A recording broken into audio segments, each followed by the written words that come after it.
Hello world! How are the people of the internets today? This is Latisan Sklay. I'm sorry for not getting this out sooner. I was trying, but it's alright. School's been keeping me busy. That's okay. We're going to be talking about the Bundle Stars Trinity bundle, in case you haven't been able to tell by the title. Bundle Stars is a website, kind of like the Humble Bundle.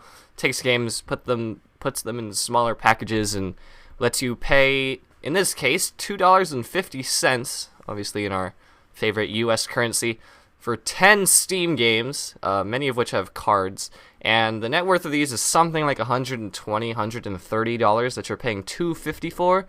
I thought it was a good idea. All the games can be played on Windows, on Mac, and on Linux, again, through Steam. They just give you 10 Steam codes. I've heard of some of these games, some of these I have not. I have not played any of them. So what we're going to do is I'm just going to spend a little bit of time, go through each of them, not long because there's 10 games, and we'll see what happens. I have no clue what's going to happen going into this. I've never played any of these before. I have actually not seen anyone play any of these before. So this should be interesting. Just come along with me. If you want the bundles for yourself, you've still got something like 8 or 9 days at the posting of this video. I'm not quite sure how soon I'll get this out, but it would have been 14 days if I had told you on time, but that's okay. Sorry. Things are slow. I'm finally getting to play these 10 games. So we'll see what goes on. They could be good or bad. Come along and we'll find out. Starting with Legends of Aethereus. So this is some kind of open world, closed world exploration, third person slashy kind of game. Kind of like Spiral Knights, it sounds like. I don't know, we'll see. It's got skill trees and stuff. Got normal and hardcore difficulty. We'll just go with normal for now. And oh, you know how this is. Yeah, we're gonna be here a while.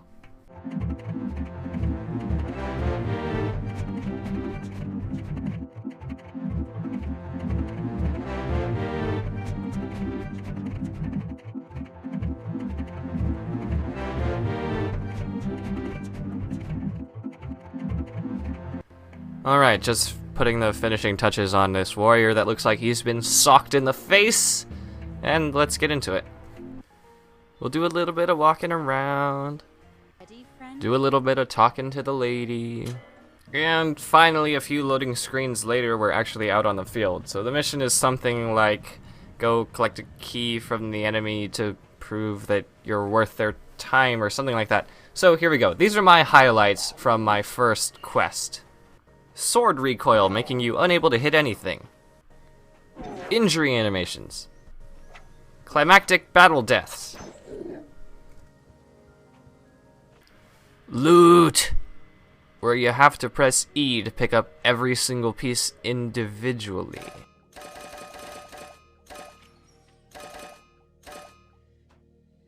Your desired skill. Then the tech tree was kind of cool. Boss cheese strats.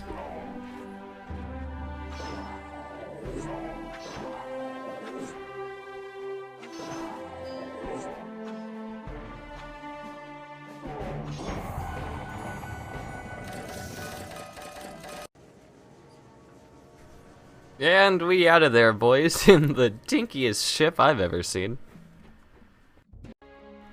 So yeah, Legends of Aethereus. Not sure how I feel about this one. Feels like a kind of uncompleted game. It's got a good bit of content. You can hang around in your house, but I don't know. Seems a little wonky. Combat's hard to use. I give it 3 out of 10 Devilites. What do you want? Okay, so I tried Stronghold 3 Gold, which, you know, Stronghold, like everyone's heard of that if you play on PC, right? Tried that. Tried Eradicator. Stronghold 3 wouldn't open on my computer. It was crashing. I think I need to reinstall it. I'm too lazy to try. Sorry. You should know what Stronghold is by now, though. It's just Stronghold. Eradicator was like a Doom clone, but really dark. And I couldn't see where I was going, and the acceleration was really bad. Like, I'd hold A to walk left for a half second, and the guy wouldn't move at all. And then if you held it for just a full second, he'd shoot across the room.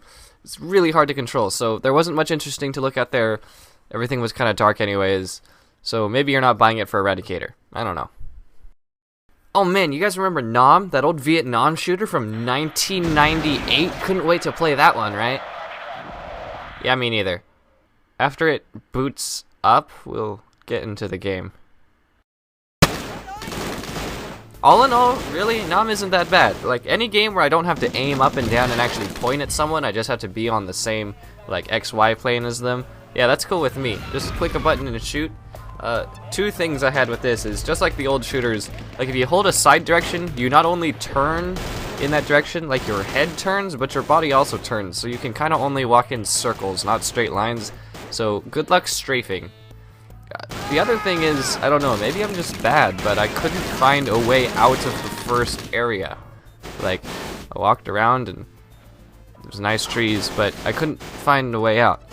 I mean, maybe I would have kept playing if A, there weren't better games in the Trinity bundle, but B, because I was kind of stuck in the first row. I don't know, maybe I'm just dumb. Nom is alright. Fun sound effects, music's a little repetitive, but that's the way things tend to be when they were made in 1998, I guess. Actually, I guess that wasn't very far off from Super Smash Bros. Melee. I expected better of you, Nom. All in all, let's give it 4 out of 10 Devilites. Next up, and mind you in no particular order, is Pixel Boy in the ever-expanding dungeon. Now, I've actually heard good and bad things about this game. Total Biscuit actually reviewed it, if you know who the internet personality is, and to equate it to the ever-popular Binding of Isaac, you go into a dungeon with a very basic weapon, and you find materials to upgrade said weapon to make it more powerful, and I decided to go with the shotgun kind of approach, so I ended up with a high fire rate, 7 bullet spread that shoot through my ammo pretty fast. You do have ammo.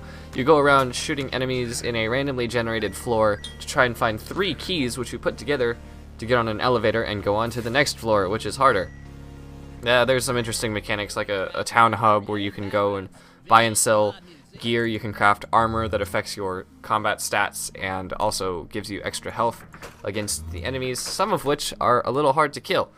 At the beginning of every level, there is a randomizer which picks out 4 enemy types that will meet you in your level, and so it kind of feels a little unique in that every floor you go to, there's going to be new enemies or new combinations of enemies, some of which synergize with each other, some of which don't.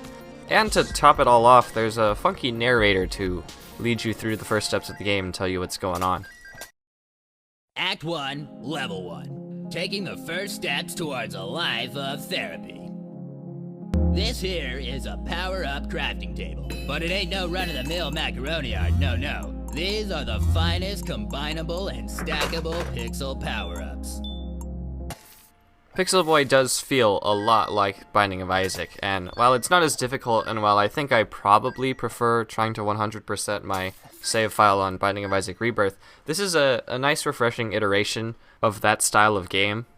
I didn't get into the later levels, and I might at some point, but I gotta play through the rest of these games first. So, Pixel Boy, it's fun. You go around, you shoot things, you pick up stuff. It felt a little repetitive. Maybe it gets more interesting, kind of like Tier 2 and Tier 3 in Spiral Knights. I guess I didn't give it enough time, but then again, I've got to go through these 10 games. So Pixel Boy, from what I played of it, let's give it 6 out of 10 Devilites. If the variety increases as you go into the second and third tier of levels, I don't know, maybe the score goes up. You should try it for yourself, and I don't know, let me know what you think.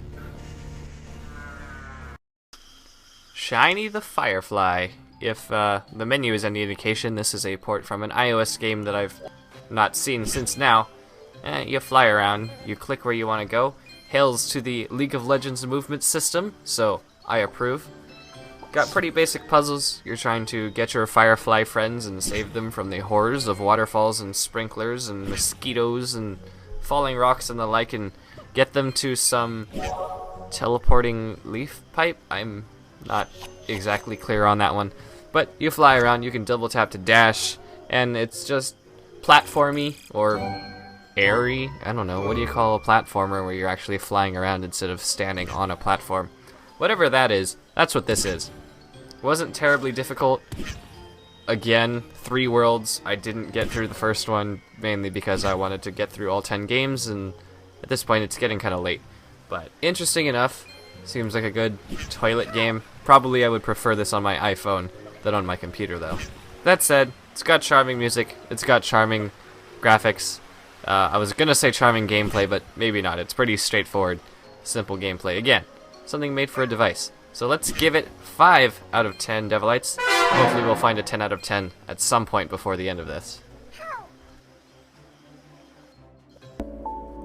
On to Sentinel, a game that impressed me from the very beginning with its opening intro sequence because it did this thing where you're like inside a computer and it like loaded all of the UI for you as it said in the console. It was pretty cool. So this is a tower defense resource management game of sorts.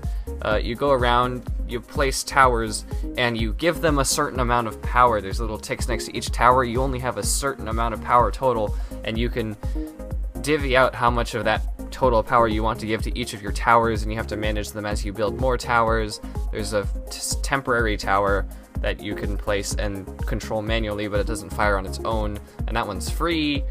And so that's the basic part of it. Then the music part comes in, which is really cool, because what you're really doing is you're playing on a beat map, and there's a line that moves across the screen over and over and over again, and as it hits your towers, it treats those like beats. And so vertically, focusing on each row, if you put a tower on a different row on this grid, it plays a different note every time the little beat marker passes by. Horizontally, as you place them left to right, that just affects at what point in time they're played. And this thing continues to loop, and the music's pretty jammin', and as far as I could tell from the 2 levels I tried, the song is different in each level. They might repeat, I don't know. It would be awesome if there were like 30 or 40 or however many the levels there are of unique songs where as you're building towers, you're making a unique beat. Yeah, that'd be pretty cool. This is kind of what it looks like. I mean, there's gameplay going, but you can see as the line moves across, it's playing the notes of my towers.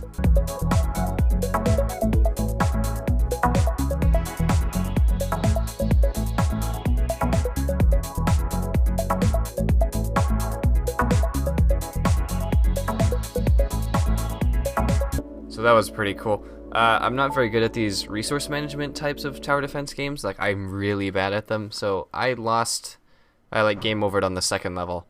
Or maybe I just barely survived, something like that. But there's a good number of levels. I can totally see myself coming back to this game. It's kind of hard to manage all of the, I built a new tower, whoops, I forgot to give it power, and let me control these manual towers and shoot and make them useful, and then also click on the currency that's falling out of the sky, and then enjoying the music and the visuals.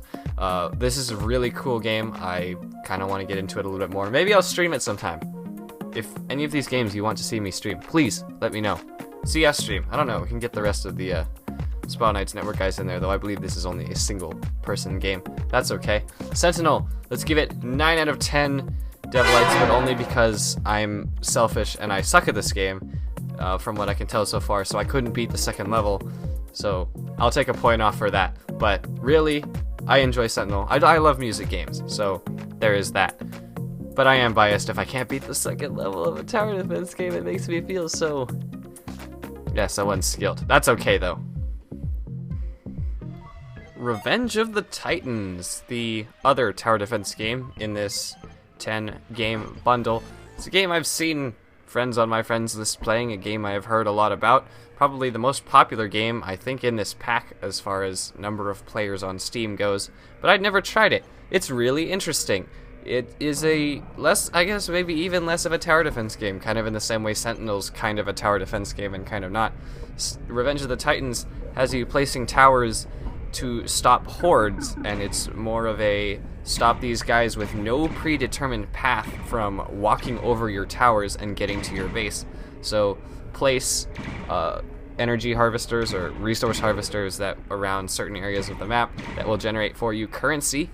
Place down your towers, which have limited ammo, by the way, and you need to either let them reload on their own once they run out of ammo, or you can strategically click on them to have them disable themselves for a substantial amount of time and reload on their own. You begin to unlock towers over time. There's this cool tech tree where every round you get to unlock one new tech, and sometimes you make a sacrifice and say, I'm not actually going to unlock something new, but I'm going to do research so that later on I can upgrade like a new, I need to research multi-barrel technology so that the next level I can build my multi-barreled auto machine gun kind of turret. That's kind of how it goes. There's lots of different things that you can upgrade. I didn't get to see them all. Revenge of the Titans is probably a game I will be coming back to. Seems pretty interesting. The music's kind of fun, though I suppose nothing special. The graphic style is really simple. For some reason, the feel reminded me of Colony, which is a game we played on stream, the Sprawl Knights Network and I did. It's an Armor Games browser game, but if you know what it is, I don't know, it kind of felt like that to me. Maybe it's just the way the buildings look.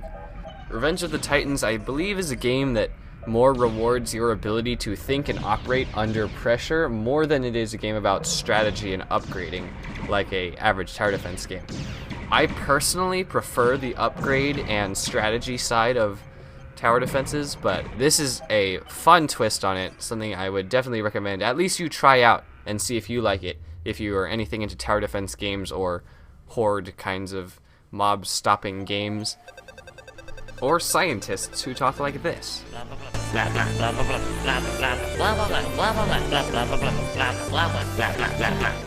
All in all, let's give Revenge of the Titans 8 out of 10 Devilites. It's not a game for everyone. It might not be the best game for me, but again, this is my personal scale, so I'm just giving my opinions.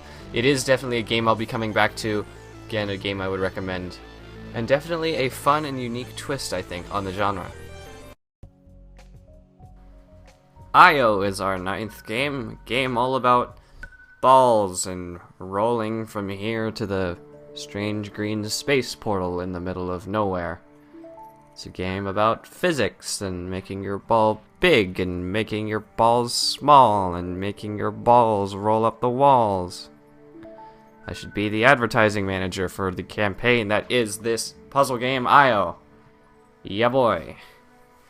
It's got some cool physics effects when you're rolling down a hill. If you get smaller as you go, you start to go faster, or if you start to get bigger rolling up a hill, you start to kind of peel off the wall a little bit, or if you have momentum, you'll roll around and do loop-de-loops and things like that.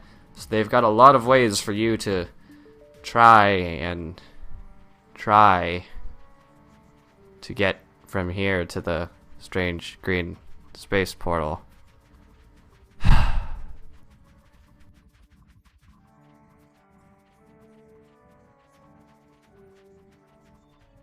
Seriously though, Io is actually really fun. I think it's really interesting. Kind of, the interface makes me think it too is an iOS game, but maybe all games that have large buttons and 3 stars for each level to rate you makes me think it's an iOS game. I don't know. And by iOS, of course, I mean devices. I just think in iOS because I've been a Mac user all my life. Hate me! It's got a lot of interesting puzzles, a lot of clever ways to manipulate the physics engines. You take your ball and you roll on other objects to kind of like push them along in the opposite direction. The time rankings for gold, silver, and bronze are fair. I have a fun time beating those. I've beat quite a few of these levels already. I jumped to the very end and beat the very last level just for fun at one point. And yeah, so Io, if you like the puzzles, or you like the physics-based games, definitely a game for you. I would recommend this one. Let's give it 9 out of 10 Devilites. Just a strong puzzle game all around. Fun graphics style too. It's simple, but it's bright, easy to look at. So there you go. Io.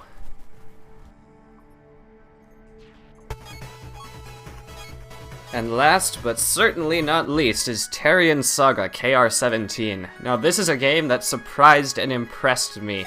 When I first opened it, it opened in a 240 by 144 pixel space, this little tiny window on my screen, and it appears that the only sizes it'll play in are potato and full screen. But surprisingly, that's okay, because this game really surprised me. Some might argue with me on this, but I felt it was reminiscent of Shovel Knight in the sense that here's a well-developed retro style game that's got some of the elements that I really like from old games. Platforming, the controls are actually really tight, with the exception of the double tap a direction button to dash, which can be a little hard to use. Sometimes I'm just trying to reposition and I dash off the platform or something like that.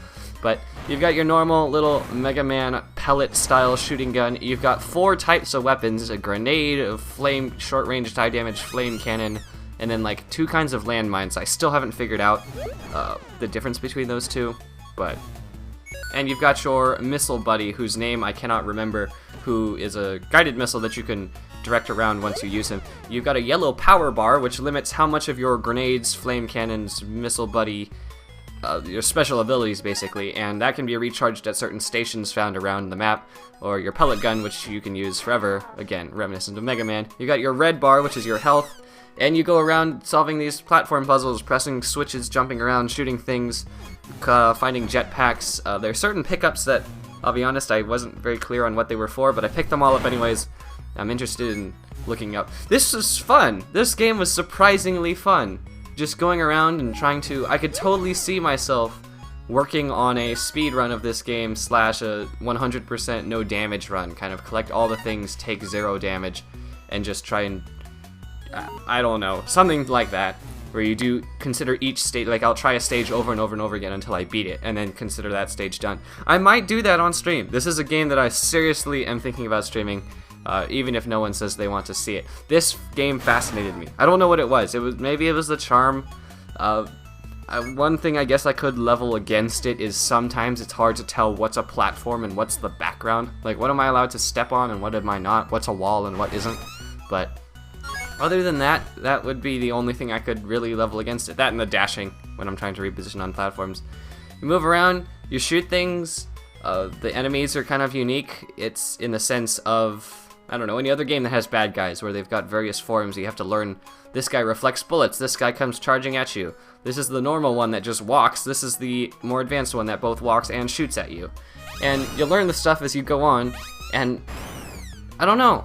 I really can't put my finger on exactly why this game tickled my itch for a platformer. I'm not much of a platformer player. I grew up right after the era of Mario and Sega and that. I played those games because my dad played them. I don't really think I could say they were my games. I guess I prefer strategy and thinking games. I'm a nerd like that. But this did something, I don't know, this is something else. This is really fun, really interesting. I'll probably definitely be coming back to this one. The controller support is also kind of wonky. Seems to be made to play with the controller, but mine, like the support for Linux specifically, sounds like it's not working very well according to the Steam threads, but discussion threads, but that's okay. There are, of course, ways to hot patch that in, and that's exactly what I've done. And you'll probably be seeing more of this game from me, maybe in a month on YouTube when I do a speedrun of it or something. I don't know. We'll see. This is a game that I will be coming back to. For its minor flaws, I guess we gotta give it a 9 out of 10 Devilites. But don't let that dissuade you from trying this one out. And that'll do it. The bundle stars Trinity bundle. So once again, last time, $250 for 10 games, $120 value, according to the website, now that I've looked. Might or might not be worth your attention, depending on whether you found the games in this video interesting. I would definitely check it out. It might even be worth it just for IO and KR17. Also, I promise I did not do these games in any particular order. I did them in the order I played them, which was, for the most part, in alphabetical order, more or less. Not really. I don't know. But still, a good time. Thanks for letting me pass it on to you. Check the description if you want to check out the Trinity bundle for yourself.